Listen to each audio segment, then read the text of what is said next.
अस्सलाम वालेकुम guys, welcome to my digital world. मैं हुसरार।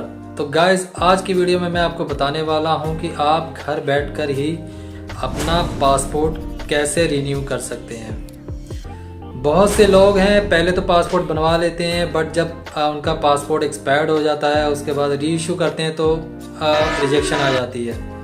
तो क्या रीज़न है इस वीडियो में बताने वाला हूँ, और इस वीडियो के बीच में मैं एक ऐसा टिप देने वाला हूं कि आपका पासपोर्ट, अगर आप नया पासपोर्ट भी अप्लाई कर रहे हैं तो आपकी रिजेक्शन नहीं आएगी। तो ये वीडियो लास्ट तक देखना, स्किप मत कर देना कि इस वीडियो में मैं वही चीज़ बताने वाला हूं। तो चलिए वीडियो शुरू करते हैं। तो गाइज़, हमें सबसे पहले क्रोम पे लिखना है पासपोर्ट अप्लाई। उसके बाद ये वेबसाइट आ जाएगी पासपोर्ट सेवा की, इस पर हमने क्लिक कर देना है। और सबसे पहले हमें एक आईडी बनानी है पासपोर्ट अप्लाई करने से पहले। तो यहाँ पर न्यू यूज़र रजिस्ट्रेशन पे ओके करना है, अपनी यहाँ पर डिटेल्स फिल कर देनी है। यहाँ पे जो डिटेल्स दी हुई है, रजिस्ट्रेशन अप्लाई,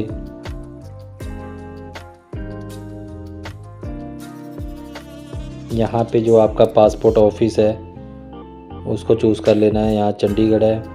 उसके बाद गिवन नेम पे अपना नेम लिख देना है, सरनेम में सरनेम, उसके बाद डेट ऑफ बर्थ और ईमेल आईडी डाल देना है। अगर आपको सेम ईमेल आईडी ही यूज़र नेम बनाना है तो उसको सेलेक्ट कर देना है यस, नहीं तो नो कर देना है। मैंने यस किया था बट ये ईमेल आईडी नहीं उठा रहा है, अवेलेबल नहीं बता रहा, तो मैं यहाँ पर लॉगिन आईडी चेंज कर रहा हूँ।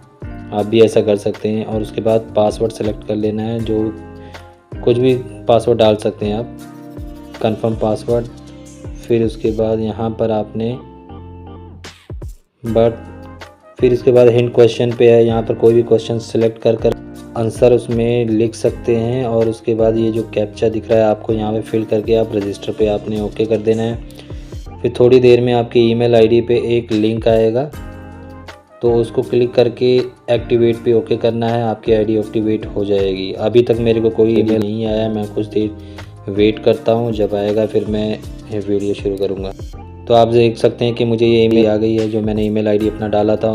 लिंक पे क्लिक करके यहाँ पर यूज़र आईडी मांग रहा है जो हमने उस टाइम डाला हुआ था, यहाँ पे सबमिट कर देना है और ये आईडी जो है एक्टिवेट हो गई है, देख सकते हैं। अब यहाँ पर क्लिक हेयर लॉगिन पे ओके कर देना है, एंटर यूज़र लॉगिन आईडी पे।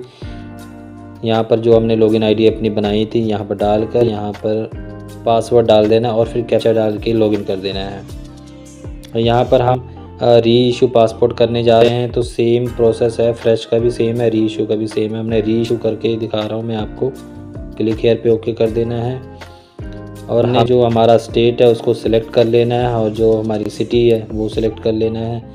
उसके बाद टाइप ऑफ एप्लीकेशन आ रहा है कि फ्रेश पासपोर्ट है या री इशू है, तो हम री इशू करते हैं नॉर्मल और 36 पेजेस पे ओके करके नेक्स्ट कर देते हैं।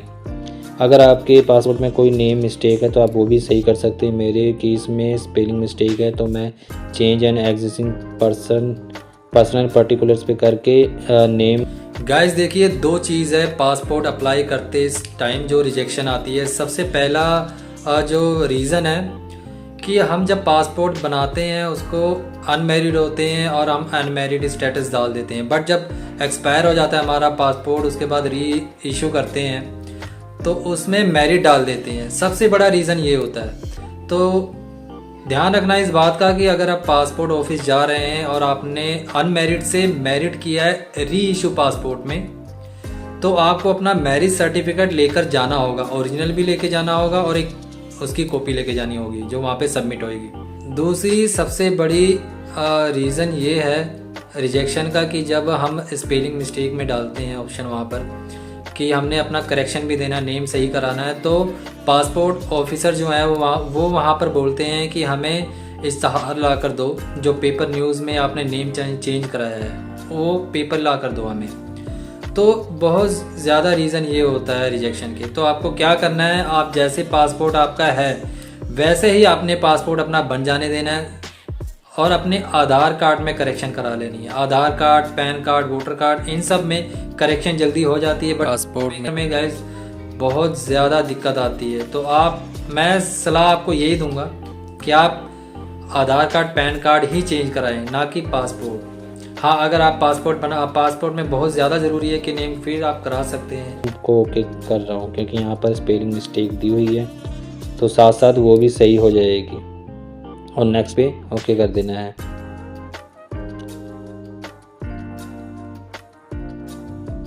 अब यहाँ पर आपने अपना फर्स्ट नेम डाल देना है, उसके बाद सर नेम भी डाल देना है। फिर उसके बाद मेल फीमेल क्या है, मेल मैं सेलेक्ट कर रहा हूँ। उसके बाद किसी और नाम से जाने जाते हैं, नो। आपने कभी नेम चेंज कराया है, नो। और डेट ऑफ बर्थ डाल देना है। उसके बाद आप कहीं इंडिया के बाहर से तो नहीं है, उसको नो कर देना है। और यहाँ पर अपनी जो डिटेल्स है, स्टेट कहाँ पर आपका बर्थ हुआ है, उसकी डिटेल्स डाल देनी है। मैरिड हैं या सिंगल हैं, वो डिटेल्स डालने के बाद आप citizen of India by birth पे ओके कर देना है।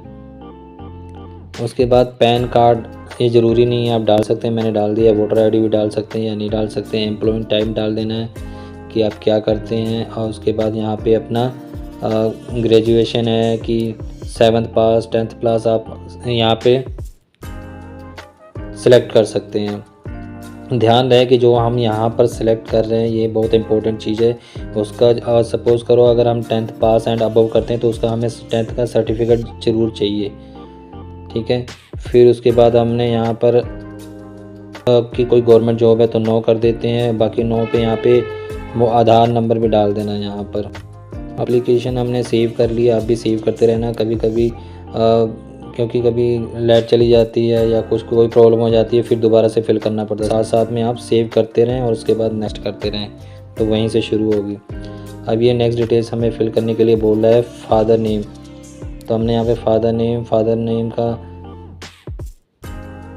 डाल देना है। उसके बाद सर नेम डाल देना है। अब मदर नेम भी डाल सकते हैं। उसके बाद स्पाउस नेम है, अगर आप मैरिड हैं तो आप स्पाउस नेम डाल दें।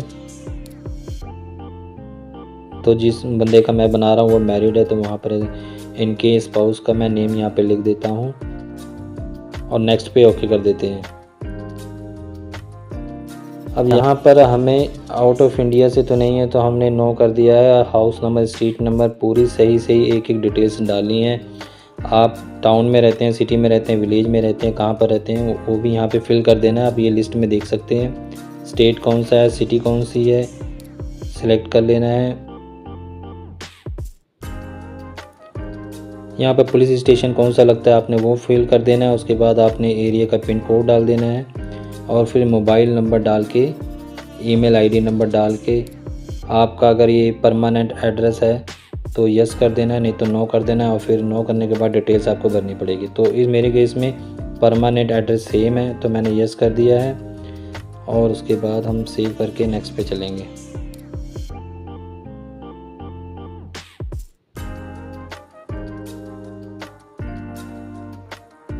हमने नेक्स्ट कर देना है और ये कह रहा है कि SMS आएगा आपको, तो हमने यस कर देना है नेक्स्ट पे। और एमरजेंसी कॉन्टैक्ट नंबर डालना है आपको, नेम डाल देना है, एड्रेस डाल देना है और मोबाइल नंबर डाल देना है, ईमेल आईडी डाल देनी है आपको। अगर ईमेल आईडी नहीं है तो कोई बात नहीं, सेव माई ड्राफ्ट। उसके बाद नेक्स्ट पे ओके कर देना। उसके बाद यहाँ पर आपके पासपोर्ट की डिटेल्स मांग रहा है जो पुरानी वाली है, तो वहाँ पर पासपोर्ट जो नंबर होता है आपके पासपोर्ट पे लिखा होगा वो यहाँ पे डाल देना है। कौन से ईयर में बना था और कौन से ईयर में एक्सपायर हो रहा है उसकी भी डिटेल्स यहाँ पे डालनी है। जैसे यहाँ पे कब अप्लाई किया था, कौन से डिटेल्स में, ये देख सकते हैं कि डेट ऑफ इशू को इशू डाल दिया है और उसके बाद एक्सपायरी की डेट डाल देनी है यहाँ पर पासपोर्ट की। प्लेस ऑफ इशू, आपका इशू जहाँ से हुआ था उसकी डिटेल्स यहाँ पे डाल देनी है। मेरा चंडीगढ़ से हुआ था तो मैं चंडीगढ़ डाल देता हूँ यहाँ पे। फाइल नंबर डाल देना, ये भी आपके पासपोर्ट पे मिल जाएगा। फाइल नंबर डालने के बाद आपको नीचे एक दो ऑप्शन दी हुई है, एक डिटेल्स अवेलेबल, एक डिटेल्स नॉट अवेलेबल। तो हम डिटेल्स नॉट अवेलेबल पर ओके कर देते हैं। नीचे नो पे ओके कर देना है। Have you applied passport but not issue, कि आपने कभी पासपोर्ट पहले अप्लाई किया और ना इशू नहीं हुआ हो, तो हमने नो पे कर देना है ऐसे। और नेक्स्ट पे आगे कर देना है। तो आप देख सकते हैं यहाँ पे जितनी भी डिटेल्स है, जितनी भी ये ऑप्शन है, सब पे नो सेलेक्ट करके नेक्स्ट पे ओके कर देना है। और आप देख सकते हैं कि ये आपकी डिटेल्स यहाँ पे आ गई है। बाद हमें यहाँ पर नेक्स्ट कर देना है फिर से एक बार।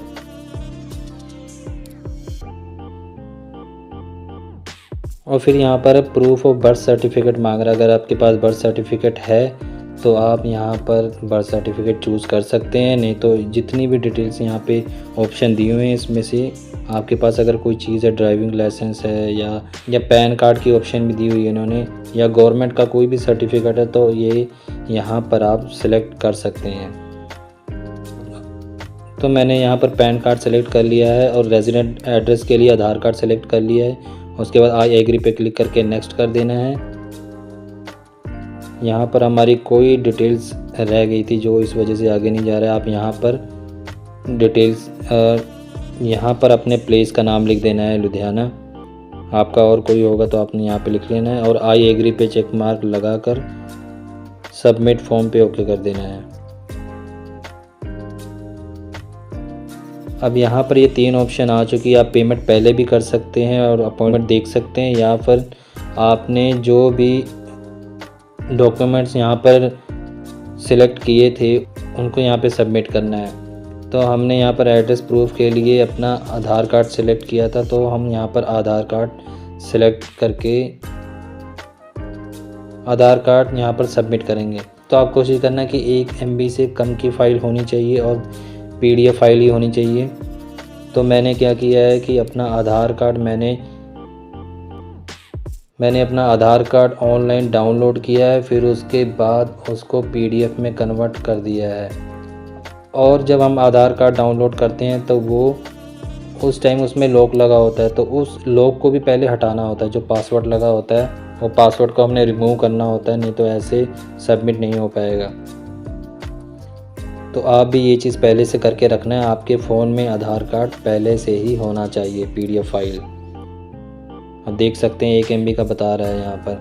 तो हमने आधार कार्ड डाउनलोड कर लेना है, या आपके पास पहले से आधार कार्ड है तो उसकी पहले से ही PDF बना कर रखना। अब मैं यहाँ पर वीडियो थोड़ी फास्ट करूँगा। आप देख सकते हैं कि आधार कार्ड डाउनलोड करके मैं कैसे उसे कन्वर्ट करता हूँ और जो उसका पासवर्ड रिमूव करता हूँ और फिर इसमें सबमिट करता हूँ।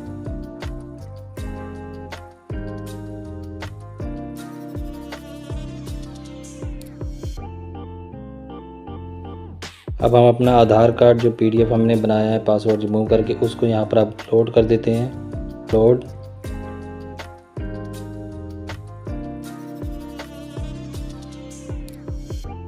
अब देख सकते हैं कि ऊपर यहाँ पर आधार कार्ड अपलोड हो चुका है और एक और डॉक्यूमेंट्स हमें यहाँ पर अपलोड कर लेना है, जो बर्थ सर्टिफिकेट या कुछ आपके पास है। अगर ड्राइविंग लाइसेंस है तो वो भी डाल सकते हैं, पैन कार्ड है, proof of date of birth. देख सकते हैं कि यहाँ पे मैंने डेट ऑफ बर्थ के लिए पैन कार्ड सिलेक्ट किया हुआ है और सेम प्रोसेस पैन कार्ड के लिए भी करना है।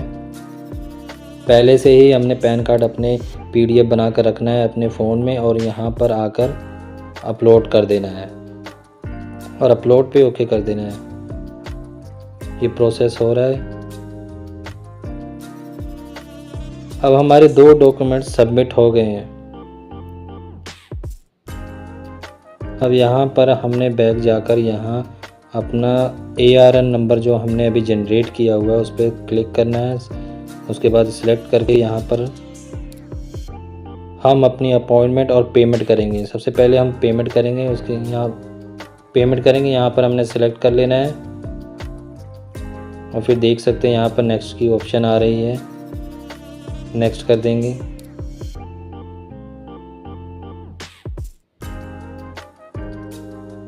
और लोकेशन हमने चूज़ कर लेना है जो हमारे नज़दीकी पासपोर्ट का ऑफिस है। तो मैं यहाँ पर लुधियाना सेलेक्ट कर रहा हूँ और यहाँ पे जो कैप्चा शो हो रहा है इसको हमने फिल करके नेक्स्ट पे ओके कर देना है। अब देख सकते हैं कि हमारा जो यहाँ पे रेड बॉक्स में शो हो रहा है इसका मतलब यहाँ पे अपॉइंटमेंट नहीं है, और जो ग्रीन शो हो रहा है तो इज़ इन अवेलेबल है। तो हम 28 तारीख की यहाँ पर सिलेक्ट कर रहे हैं और उसके बाद पे एंड बुक अपॉइंटमेंट पे ओके कर देंगे। यूपीआई पे ओके कर देंगे। आप ये पेमेंट स्कैन करके भी कर सकते हैं और अपना यूपीआई करके भी कर सकते हैं। मैंने स्कैन करके किया था बट उस टाइम नहीं हुआ, फिर मैंने सेकंड चांस में गूगल से यूपीआई करके मैंने किया। आप यूपीआई कोड वहाँ पर गूगल पे में जाके अपनी कॉपी कर लेंगे, यहाँ पे डाल के फिर ओके करेंगे और कंफर्म पे ओके कर देंगे। और फिर दोबारा गूगल पे ओपन करेंगे और उसमें ये पॉपअप दिखाई देगा, उस पर ओके करके हमने पेमेंट कर देना है। और देख सकते हैं ये सक्सेस हो गई है पेमेंट, ये अपने आप बैक हो जाएगा। हमारी अपॉइंटमेंट बुक हो चुकी है। आप देख सकते हैं सारी डिटेल्स प्रिंट यहाँ पर निकाल सकते हैं आप। उसके बाद अपने फ़ोन पे आप मैसेज भेज सकते हैं 3 बार।